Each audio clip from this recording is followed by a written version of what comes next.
नमस्कार मित्रांनो, सगळ्यांचं स्वागत आहे पुन्हा एकदा सुपर संडे बाय शनीममध्ये. शनीम म्हणजे माझं नाव जे आहे त्याचं उलटं केलं तर शनीम येतं. तुम्ही मूवी बघितला असेल हरिश्चंद्राची फॅक्टरी, त्याच्यामध्ये फाळकेचा केळफा करतात आणि ते मॅजिक शो करत असतात. तसंच आपण काहीतरी प्रयत्न करत आहे की माझं जे डेली लाईफ आहे त्याच्याशी उलटं काहीतरी करायचा प्रयत्न करत आहे, म्हणून मनीषचं उलटं केलेलं आहे शनीम. आणि आज आपण पहिल्यांदा किरकोळ न्यूज बघूया. किरकोळ का तर आपण या डे टू डे लाईफमध्ये बघतो आणि परत त्याच्याकडे विसरून जातोय काही दिवसांनी, पण ह्या गोष्टी सतत सतत घडत असतात, म्हणून आपण यांना किरकोळ न्यूज म्हणत आहे. पहिली न्यूज आलेली आहे. पहिली न्यूज बघण्याच्या आधी आपल्याला आठवत असेल 2 आठवड्यांपूर्वी एक हादसा झाला होता ज्यांचं नाव होतं युवराज मेहता. ते काय झालं, दिल्लीत झाला होता. दिल्लीमध्ये काय झालं होतं, त्यांची गाडी जी आहे कार ती पाण्यात पडून त्यांचा मृत्यू झाला आणि जवळजवळ 80 रेस्क्युअर टीम जी होती ती वाचवायला आली त्यांना, तरीही त्यांचा जीव म्हणजे वाचवण्यात यश आलं नाही. त्यांची गाडी पाण्यात बुडून त्यांचा मृत्यू झाला. त्यांना पोहायला येत नसेल, पण NDRF, SDRF जे स्टेटचे असते, SDRF, NDRF ह्या लोक असूनसुद्धा त्यांना वाचवू शकले नाहीत. यात त्यांचा दुर्दैवी मृत्यू झाला. यातून आपण शीख घेतोय की नाही घेतोय, शिकतोय की नाही, तेवढ्यात कालच एक दुसरा हादसा झालेला आहे. एक बायकर होते दिल्लीचे, HDFC बँकमध्ये ते काम करत होते. त्यांची RTR 200 ही बाईक होती. ती पूल साईज आपण खड्डा केवढा असतो, इतका छोटा असतो किंवा एवढा असतो, तर पूल साईज एक स्विमिंग पूल साईज एक खड्डा होता, त्याच्यात पडून त्यांचा मृत्यू झालेला आहे. आता याला जबाबदार कोण आहे असं जेव्हा विचारलं तर तिथल्या गव्हर्नमेंटने सांगितले की लास्टच्या गव्हर्नमेंटने हा खड्डा खोदला होता, त्यामुळे आमची काही जबाबदारी नाही, त्यांची जबाबदारी आहे. आता त्यांची जबाबदारी कशी असेल, ह्या गव्हर्नमेंटची जबाबदारी आहे ना, की तो खड्डा अजून हा लोकेशन सांगतो जर कोणाला बघायचं, जनकपुरीमध्ये हा हादसा झालेला आहे. म्हणजे आपल्या घरच्यांना काळजी आहे की घरी परत रिटर्न येईल की नाही, बट काही सांगता येत नाही की लोक रिटर्न एकदा सकाळी घरातून कामाला गेल्यावर रात्री रिटर्न येतील की नाही. इतकी भयानक गोष्ट आता आपल्या देशामध्ये घडत आहे. यानंतर दुसरी न्यूज इंदोरमधून आहे. इंदोरमध्ये एक व्यक्ती आहे, त्यांची आंधळी आई, ब्लाइंड मदर एक आहे, त्यांचे वडिलांचं निधन पण झालेलं आहे आणि त्यांचं जे आईचं नाव आहे वोटर लिस्टमधून ते डिलीट करण्यात आलं आहे SIR मधून. पण ते म्हणतात की SIR मधून लिस्ट म्हणजे म्हणून त्यांनी काय केलं की ते जिल्ह्याचे जे अध्यक्ष असतील किंवा तिथले जे ऑफिसर असतील SDM त्यांना ते भेटायला गेले.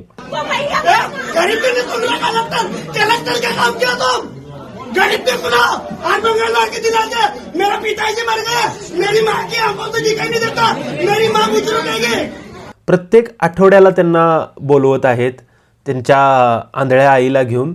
हा आक्रोश तुम्ही बघू शकता त्यांच्या चेहऱ्यावर की किती त्रस्त आहेत, किती त्यांना त्रास दिला जातोय सिस्टीमकडून की या पुढच्या आठवड्यात या. मला वाटतंय की हाच खरा इंडिया आहे.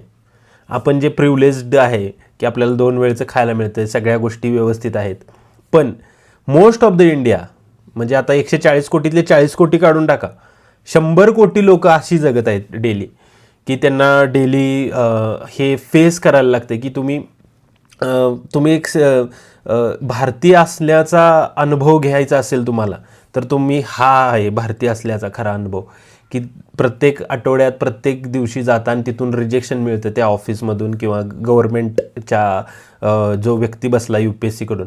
मला असं नाही म्हणायचं की सगळेच असे असतात. 99.9% अधिकारी हे, आता माझी जीभ जड होते, चांगले असतात. एकाच दुसराच असा अधिकारी असतो जो की परत पाठवतो गोष्टींना. तर यांच्या आता बघूया या केसमध्ये काय होते, यांना पुढे न्याय मिळतोय की नाही. म्हणजे इतका त्रास दिलेला आहे सिस्टीमने यांना. त्रास तर सिस्टीम सगळ्यांनाच देते, म्हणूनच आपल्या या सेगमेंटचं नाव किरकोळ ठेवलेलं आहे, कारण हे डेली होतच आहे ना. ओके, यानंतरची महत्त्वाची तिसरी न्यूज होती स्वदेशीवर. अनुराग ठाकूर हे तुम्हाला नाव माहीत असेल. मी लहानपणी आपण बघायचो क्रिकेटमध्ये ते अनुराग ठाकूर BCCIच्या ह्याच्यात मागे कुठेतरी असायचे वगैरे वगैरे.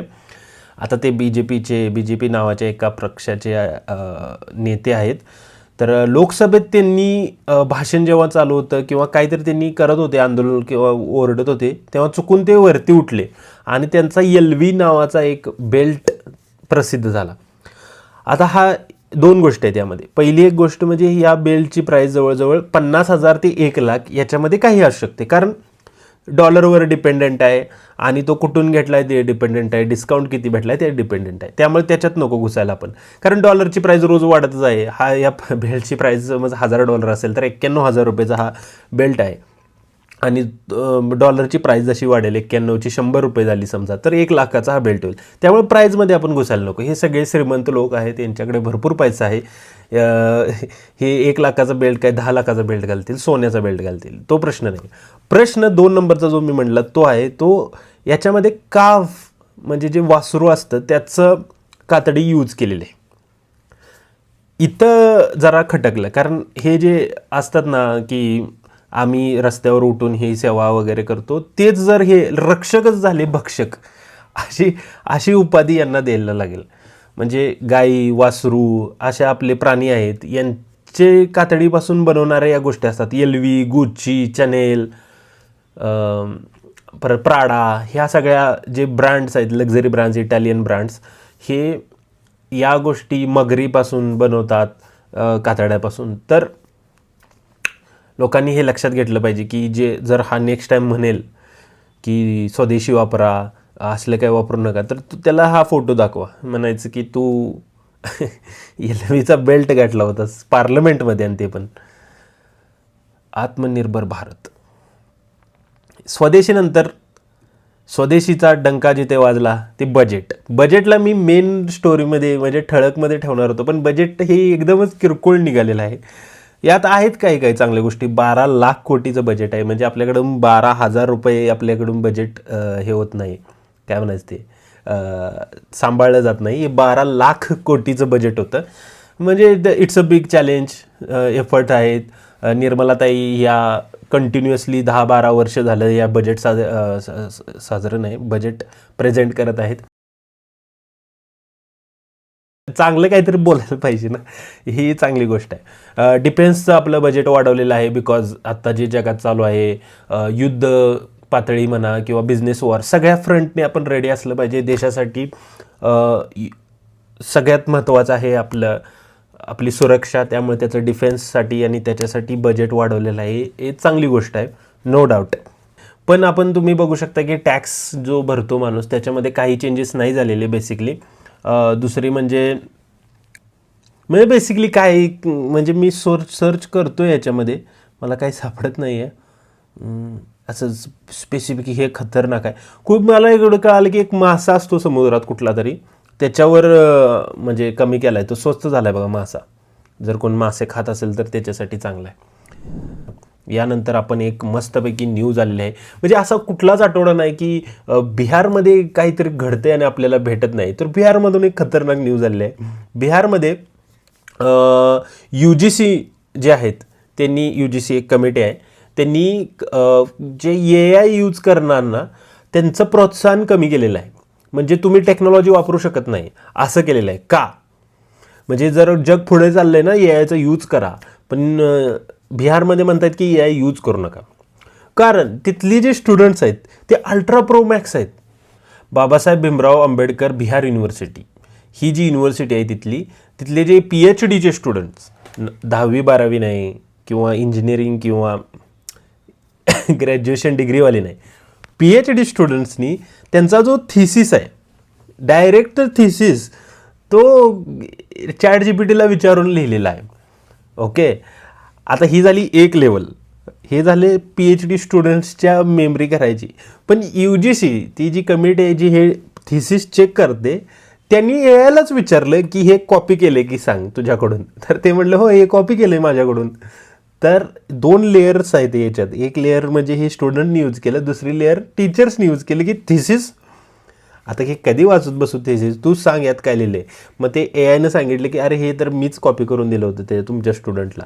यांच्यानंतरची एक महत्त्वाची न्यूज आपल्या भारताच्या सुरक्षेच्या दृष्टीने होती. MM नरवाने जे आहेत त्यांचं जे पुस्तक आहे 4 स्टार्स ऑफ डेस्टिनी, जे की अवेलेबल नाही आहे. मी पण चेक केलं, मला भेटलं नाही. मग मी पेंग्विनच्या वेबसाईटवर जाऊन चेक केलं, तिथं पण भेटलं नाही. पेंग्विन तुम्हाला माहीत असेल, पेंग्विन एक मोठा जगातील वन ऑफ द, जर टॉप 10 जर पब्लिशर काढले त्याच्यामध्ये पेंग्विनचं नाव येईल तर म्हणजे पेंग्विन्सचे खूप सारे फेमस बुक्स असतात. म्हणजे जवाहरलाल नेहरूंचं डिस्कवरी ऑफ इंडियापासून लाईफ ऑफ पायपर्यंत ही सगळी पुस्तकं पब्लिश पेंग्विनची आहेत. म्हणजे तुम्ही फक्त पेंग्विनची बुक्स जरी वाचली तरी म्हणजे एक नेक्स्ट लेवलला पोचाल. तर हे पेंग्विन जे आहे ते कॉन्ट्रोवर्शियल बुक छापण्यात प्रसिद्ध आहेच. कॉन्ट्रोवर्शियल म्हणू शकत नाही, सत्य म्हणू शकतो आपण त्याच्यामध्ये.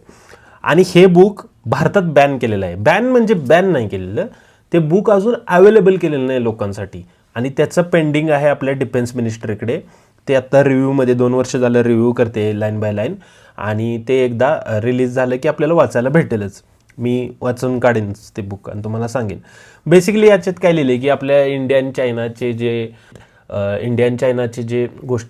चायनाचे जे बॉर्डरवर झालेल्या हालचाली आहेत त्याच्याबद्दल आपले जे चीफ ऑफ डिफेन्स आहेत त्यांनी माननीय पंतप्रधानांना सांगितलं होतं की काय ॲक्शन घेऊ. तर त्यांनी सांगितलं की तुम्हाला जे उचित वाचेल ते करा.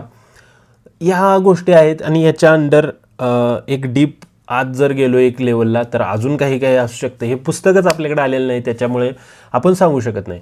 मग हे पुस्तकातल्या 4 लाईन कारवान नावाच्या एका मॅगझिननं छापल्या, जे की पूर्णपणे प्रोग्रेसिव्ह लेफ्ट विचार म्हणू शकत नाही, प्रोग्रेसिव्ह म्हणू शकतो. अँटी गव्हर्नमेंट, जे गव्हर्नमेंटला क्रिटिसाइज करतं, हे जे मॅगझिन आहे हे आहे. तर या मॅगझिननं त्या 4 लाईन्स छापल्या. मग राहुल गांधी जे असतील त्यांनी पार्लमेंटमध्ये मोदीजींना सांगितलं की हे पुस्तक आहे, हे तुम्ही बॅन केले. ओके, सेकंड, या मी पुस्तक सोडा, कारवानमधल्या वाचू शकतो, तर ते पण नाही म्हणले. तर या सगळ्या गोष्टी चालू आहे. त्याच्यामध्ये आता पुढे काय होते बघूया. याच्यात आता डीप जरा रिसर्च करायला लागेल की नेमकं काय झालं. US इंडिया ट्रेडमध्ये आधी चांगल्या गोष्टी सांगतो. US इंडिया ट्रेडमध्ये पहिले तर आपला मेजर टॅरिफ रिडक्शन म्हणतात की टॅरिफ जो 50% लावला होता रेसिप्रोकल, तो आता 18वर आला आहे. 5चा 18वर आला, 18चा 50वर गेला, 50चा 18वर आणलेला आहे.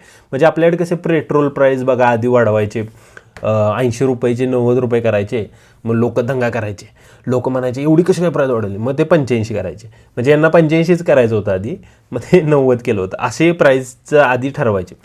बट आता इथे 5चा 50 केला डायरेक्ट ट्रम्प यांनी, आणि तो 50चा आता 18वर आणलेला आहे. ट्रम्पसारख्या येड्या माणसापुढं डील करणं, आता येड्याच म्हणायला पाहिजे त्याला. तो काय म्हणजे हायली इंटेलेक्च्युअल माणूस आहे, काय खतरनाक पर्सनॅलिटी नाही, येडाच म्हणायचं त्याला. त्याच्यापुढं डील करायची म्हणजे 50चा 18 म्हणजे इट्स कमेंडेबल. आता त्याच्या बदल्यात काय काय केले हे निगेटिव्ह पॉईंटमध्ये जाईल आपलं, बट डील झालेली आहे.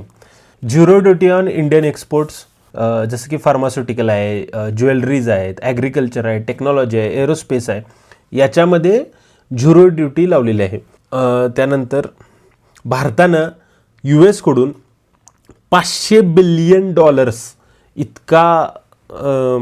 इतका ट्रेड कमिट केलेला आहे. म्हणजे आपण एवढे गोष्टी आम्ही तुमच्याकडून विकत घेऊ.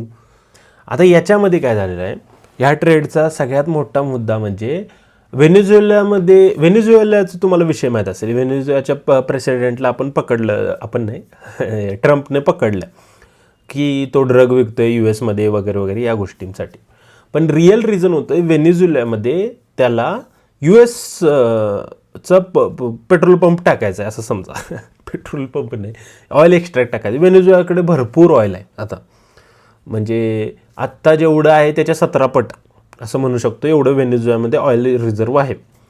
मग हे दुकान टाकलं, विकत कोण घेणार ना ते. मग ट्रम्प तात्यांनी सांगितलं की तुम्ही विकत घ्या हे ऑइल. मग ऑलरेडी आपण आता रशियाकडून ऑइल विकत घेतोय. मग US म्हणते तुम्ही त्यांच्याकडून नाही घ्यायचं, तुम्ही आता आमच्याकडून घ्यायचं. हा दबाव टाकलेला आहे आपल्यावर. तर बेसिकली इंडिया, रशिया आणि चायना आणि US ही जी 4 प्लेयर्स आहेत ना, यांच्यामध्ये होत असतं हे सगळ्या गोष्टी, की आज चांगले दोस्त आहेत, उद्या शत्रू, आता शत्रू, उद्या दोस्त, अशा आहेत गोष्टी. International politics. टेक न्यूजमध्ये आता बघा, अँथ्रोपिक नावाची एक कंपनी आहे. ओके, त्यांनी AI काढलं, AI टूल काढलं. AIची बरेच दिवस झालं न्यूज नव्हती ना, तर घ्या आता न्यूज. मग अँथ्रोपिकचं AI टूल काय करतं आहे, लिगल गोष्टींसाठी यूज होतं आहे. जसं की आपण लोन घेतो, घराची कामं असतील किंवा कार लोन्स आहेत, ह्या सगळ्या लिगल गोष्टी आहेत ना. टॅक्स आपण भरतो, हे सगळ्या लिगल गोष्टी करण्यासाठीचं AI टूल त्यांनी बनवलं आणि ते इतकं पॉवरफुल आहे ना, अप टू डेट आहे. मग आता काय होतंय की ह्या लिगल गोष्टी करण्यासाठी एक टीम लागते. ती टीममध्ये IT असेल किंवा तुमचे सब्जेक्ट मॅटर एक्सपर्ट्स असतील, की तो जर सब्जेक्ट आहे, समज होम लोन आहे, तर त्या होम लोनचा एक एक्सपर्ट आहे, ITचा एक एक्सपर्ट आहे, ते चालवणारा एक मॅनेजर आहे, हे सगळे चालवणारा एक VP आहे, ह्या सगळ्यांचं एक स्ट्रक्चर आहे. हा एक गट्टा क्लस्टर आहे ना, तोच पूर्ण उडवलेला आहे AIने. हा जो एन्थ्रोपिकचा AI आहे, त्यांनी काय केलं की हे सगळ्यांची गरज नाही आपल्याला, मी असे टूल बनवले, त्याचं तोच डील साईन करते, त्याचं तोच डील क्लिअर करते, त्याचं तोच डील अपलोड करते. या सगळ्या AIच्या गोष्टी, हे सगळ्या गोष्टी AI करते. मग ह्याचा तुमचा आमच्याशी काय संबंध? तुमच्या यांच्याशी संबंध सगळ्यात जास्त आहे, कारण ही जी मी लोकं सांगितली ना आत्ता, ITचं टेक्नॉलॉजी सांभाळणारा मॅनेजर, परत त्यांना सांभाळणारा व्हाईस प्रेसिडेंट, ह्या सगळ्यांना सांभाळणारी जी IT इंडस्ट्री आहे, इन्फोसिस, TCS, म्हणजे कॉग्निझंट, या सगळ्या कंपन्यांचे शेअर्स जे आहेत ना, धाड पडायला सुरुवात झाली. कारण या कंपन्यांचे मोस्टली प्रोजेक्ट हेच आहेत, हे असं जे मी सांगितलं आता तुम्हाला. त्यामुळे हे जर काम जर एक 10 माणसाचं काम जर एकटा AI करणार असेल तर अवघड आहे ना. म्हणून मग या कंपन्यांचे शेअर्स पडायला सुरुवात झाली. IT सेक्टर धाड दिशेने पडला आणि म्हणून IT स्टॉक्स पडल्यानंतर बँक स्टॉक्स पडले. म्हणून तुम्हाला कळालं असेल की आपले US ट्रेड नंतर जे मार्केट वर गेलं होतं ते खाली का पडलं, तर हे अँथ्रोपिक नावाचं जे AI होतं त्याच्यामुळे. हे झाल्या आपल्या किरकोळ बातम्या, याच्यात काही नव्हतंच नाही, एका लाईनमध्ये सांगून झालंच. मग आपण आता महत्त्वाची जगात गोष्ट घडत आहे ते म्हणजे इप्स्टीन फाईल्स. इप्स्टीन फाईल्स इतकं तुम्ही ऐकलं असेल त्याच्याबद्दल, आणि त्याच्यात कोणाकोणाची नावं आली आहेत, का आले आहेत, कशासाठी आलेत. जेफ्री इप्स्टीन हा जो व्यक्ती आहे, हा एक अमेरिकेतला श्रीमंत फायनान्सर होता. सोबतच तो इस्रायलचा मोसाद, आपल्याकडे कशी रॉ नावाची एक एजन्सी आहे, तसा मोसादचा एजंट होता सेकंड. आणि थर्ड म्हणजे सगळ्यात महत्त्वाचं, तो म्हणजे एक कुख्यात लैंगिक गुन्हेगार होता. आता ह्याची सुरुवात एक टीचर म्हणून झाली एका कॉलेजमध्ये. हा एक मॅथ्स आणि सायन्सचा टीचर होता. त्यानंतर फायनान्शियल कंपनी काढली. ती कंपनी $1 बिलियन व्यवहार जो आहे त्याचं मॅनेजमेंट करायचे. इथंच त्याची ओळख जगातल्या सगळ्यात मोठ्या अब्जाधीश पॉवरफुल लोकांशी झाली. म्हणजे तुम्ही म्हणू शकता की कोण होते पॉवरफुल लोक, तर राष्ट्राध्यक्ष होते, प्रेसिडेंट्स होते, मोठमोठे स्टार्स होते, बिलियनियर्स होते, बिझनेसमन्स होते, स्पोर्ट्स पर्सन्स होते. ह्या सगळ्यांबरोबर याच्यावर उठणं बसणं चालू झालं. आता हा जो व्यक्ती आहे तो पिडोफाईल होता. पिडोफाईल या शब्दाचा paedophile a person who is sexually attracted to the childrens. आता हे बोलताना पण कसं तर वाटते मला, पण हा पिडोफाईल व्यक्ती होता.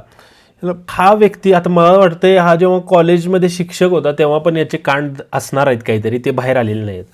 पण जेव्हा हा जो इप्स्टीन होता ह्याच्याकडे बिलियनियर्स यायला लागले, तर त्यांनी काय केलं, एक लिटल सेंट जेम्स नावाचं एक बेट होतं. आपण असे बेट विकत घेऊ शकतो, बाय द वे. रोनाल्डोकडे पण एक स्वतःचं एक बेट आहे, स्वतःचं विकत घेतलेलं. तर त्याने हे बेट विकत घेतलं, ज्याचं आज नाव इप्स्टीन आयलंड म्हणून ओळखलं जातं. आणि तिथं तो पार्टीज करायचा. आणि अशा पार्टीजमध्ये 2 गोष्टी आहेत, एक तर फेमस व्यक्तीज यायच्या, पॉवरफुल व्यक्तीज यायच्या, आणि हा लहान मुलींचं ट्रॅफिकिंग पण करायचा. म्हणजे अतिशय घाण गोष्ट आहे. तर हे असले चाळे इथे चालायचे. म्हणजे अर्ली 1990 किंवा 2000 ना याचे कांड व्हायला सुरुवात झाली होती. याचं एक घर आहे फ्लोरिडामध्ये, एक आयलंड आहे, आयलंडवरच घर आहे जिथे जगातील सर्वात श्रीमंत लोकांची घरं असतात, असं एक घर आहे तिथं. आणि म्हणजे पुण्यातलं कोरेगाव पार्क समजा, किंवा मुंबईतला इकडचा खालचा वाळकेश्वर एरिया असेल, किंवा अलिबाग असेल, किंवा सलमान खानचं फार्म हाऊस कुठं आहे, पनवेल असेल. हे जी एरियाज आहेत असे आत्ता भारतातले, जिथे एकदमच खतरनाक लोक राहतात, तर त्यांचे एकदमच फार्म हाऊस एकदमच हायली शिल्डेड आहेत, अशा एरियामध्ये याचं घर होतं फ्लोरिडामध्ये. तर तिथं तो मुलींना बोलवायचा, त्यांना लहान मुलं सांगायचं की तुझ्या कोण मैत्रीण असतील त्यांना पण घेऊन ये, मी त्यांना $200 वगैरे देतो. हे सगळं डॉक्युमेंटेड आहे, तुम्ही बघू शकता. हे नेटफ्लिक्सवर एक डॉक्युमेंटरी पण आली होती याची, आणि तिथूनच ह्या सगळ्या काळ्या धंद्यांची सुरुवात झाली. आणि याच्यासोबतच व्हिक्टोरिया सिक्रेट नावाचा एक ब्रँड आहे मोठा जगातला, जो लेडीज क्लोथ्स बनवतो. त्याच्या आणि याचे संबंध, ते ज्या मॉडेल्स आहेत, तुम्ही सगळे कनेक्शन समजून घ्या. तो एक व्हिक्टोरिया सिक्रेट आहे, तो एक मॉडेल्सचं हे सगळं चालवतो. परत जेफ्री एप्स्टीन आहे, मुली, लहान मुली वगैरे, ह्या सगळ्या गोष्टी. हे बघा किती क्रूर आहे या गोष्टींचं जाळं, आणि हे सगळं चालू होतं. आता 1996 साली पहिल्यांदा याच्यावर कंप्लेंट करण्यात आली जेफ्री एप्स्टीनवर, की 2 मुली होत्या, त्यांनी कंप्लेंट केली की ह्याने आम्हाला बोलवलं, आमच्याशी गैरव्यवहार केला वगैरे वगैरे. आणि या व्यक्तीचं पॉवर एवढी होती तेव्हा अमेरिकेत, की ती केस जी होती ती सेटलमेंटमध्ये क्लोज करण्यात आली. ही जी केस होती या 2 मुलींनी त्याच्यावर टाकलेली, तेव्हाच हे सगळं सापडलं असतं, पण तेव्हा ही केस क्लोज करण्यात आली. 2017ला जम्प करा. 2017ला काय झालं की मी टू मोमेंट चालू झाला होता. तुम्ही ऐकलं असेल की मी टू म्हणजे प्रत्येक जी स्त्री होती किंवा एक फिमेल रिप्रेझेंटेशन आहे, ते बाहेर येऊन सांगत होतं की माझ्यावर अशा प्रकारचा अन्याय झाला. 2017मध्ये मी टू मोमेंट. तुम्हाला इथलं इंडियातलं, भारतातलं उदाहरण सांगायचं झालं तर नाना पाटेकर आणि ती दुसरी ॲक्ट्रेस, तिचं नाव काय, तनुश्री दत्ता, त्यांचं जे मी टू मोमेंटमध्ये सगळं बाहेर आलं होतं बघा.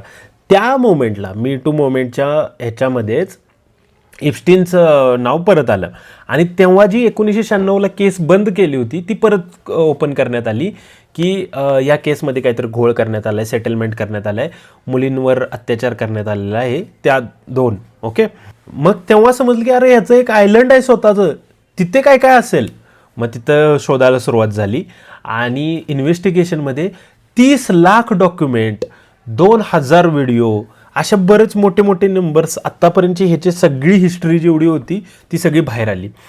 आणि ह्याच्यामध्ये सगळ्यात शॉकिंग गोष्ट होती की मोठमोठ्या लोकांची नावं, तुम्ही एखाद्या अशा साध्या व्यक्तींची नावं असतील तर ठीक आहे ना, पण समाजात वेल रिस्पेक्टेड लोक जे असतात त्यांची नावं पण यायला लागली.